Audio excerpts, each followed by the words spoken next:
Welcome to Faithful Bible Truths. Ang ating pong goal dito ay buksan ang salita ng Diyos at sa biyaya ng Panginoon ay matapat na suriin ang mga talata ng Bible upang ating malaman ang mga katotohanan na tinuturo nito patungkol sa mga mahalagang doktrina at mga issues sa loob at labas ng iglesia sa panahon natin ngayon. Ang ating tatalakayin today ay obligatory tithing or obligadong pag-iikapo, kalooban ba ng Diyos na ipatupad sa New Testament Church?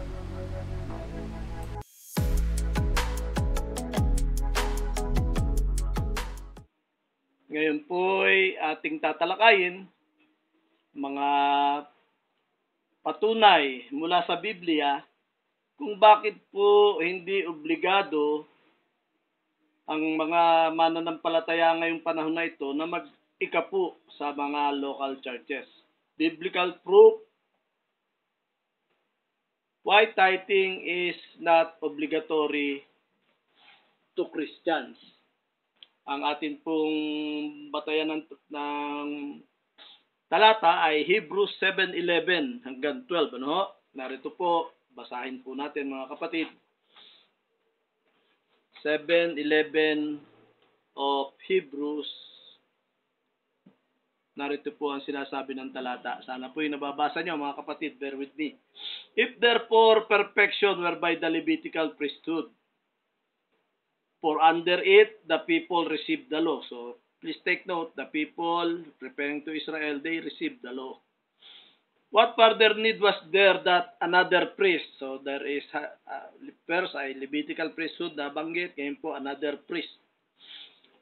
There that another priest should rise after the order of Melchizedek. So tatlong high priest po ang nabanggit diyan, ano po? And not be called after the order of Aaron. For the priesthood being changed, there is made of necessity a change also of the law. So, napakahalaga po mga kapatid na malaman natin ang tamang paggamit ng mga talata sa Biblia. Kaya po narito ang ating batayan sa tamang paggamit ng Biblia, rightly dividing the word of truth. So, kine-claim po natin mga kapatid na ito ay God's truth about tithing. Hindi ito basta biblical. Yung iba, binasa sa Bible, so biblical. Ito po hindi. Ito po, kine-claim natin ay katotohanan ng Diyos. Nananagutan po natin hanggang sa harapan ng Diyos sa langit na ito ang katotohanan niya patungkol sa ikapo sa tamang paggamit ng mga talata sa Biblia. Another priest, Jesus Christ, after the order of Melchizedek, not after the order of Aaron. So makikita po natin yung tatlong high priest na nabanggit sa mga talata. Under Levitical priesthood, the people, Israelites, received the law. So, kung dito po natanggap ang kautusan, maliwanag na nung panahon ni Melchizedek, that was before the law. So, ano nangyari sa law? After Jesus died on the cross, the law was changed. Sabi sa verse 12. Ano po? So, dito po, dahil may kautusan, obligatory po ang pagbabayad ng ikapo at paggawa ng mga offerings. Napakarami po niyang mga offerings na yan.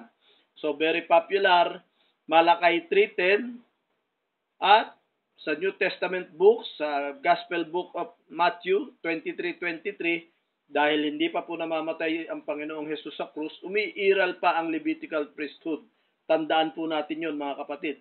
Hanggat hindi siya namamatay sa krus, umiiral ang Levitical priesthood. Mismo ang Panginoong Hesus bilang isang Hudyo ay nasa ilalim ng kautusan. So, ang kalooban po ng Diyos, sabi sa talata, ang Panginoong Hesukristo ay called not after the order of Aaron. So, nilagyan po natin ng X dyan, mga kapatid.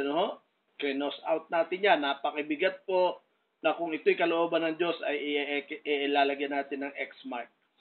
So, ang kalooban po ng Diyos ay ang pagka-high priest ng Panginoon ay called after the order of Melchizedek. So, meron po doon check. Ano po nangyari nung panahon ni Melchizedek?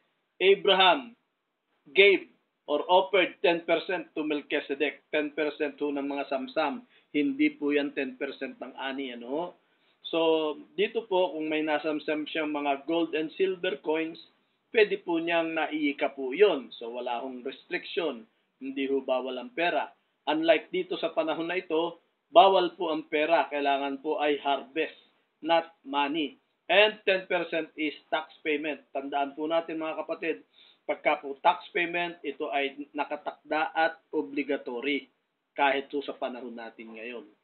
At nung panahon ng pagka-high priest ng Panginoong Hesukristo, yun nung law na tinanggap during Levitical priesthood, that was changed. Sabi sa verse 12. So ngayon po, tayong mga mananampalataya, pwede po tayong magkaloob ng 10%. Anumang amount ayon sa pasya ng ating puso, okay din po ang pera. No? Dito po, bawal ang pera, dapat po dito ay harvest mismo. Kung tayo po ay magkakaloob, pasya ng puso, hindi pagsunod sa utos, then matutulad po tayo kay Abraham at makikita po natin ang perfection ng doktrina dito mga kapatid. Ang priesthood ng Panginoong Hesukristo matutulad naman kay Melchizedek. So salamat po sa Diyos na ito'y ipinahayag sa akin. Hindi ko po ito natutunan kahit kaninong pastor o mangangaral o sino mang Christian. So, inaangkin ko po tulad ng salita ng Panginoon kay Peter, flesh and blood did not reveal that to you but the Father.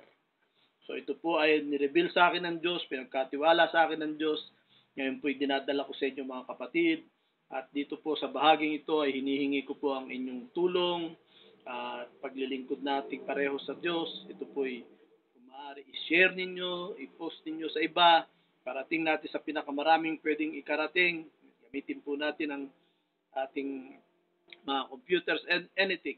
At kung kayo po ay pwede nyong i-translate in English or other languages para po mas marami ang maabot ng katotohanan ito ng Diyos. God bless po mga kapatid. We love you with the love of the Lord.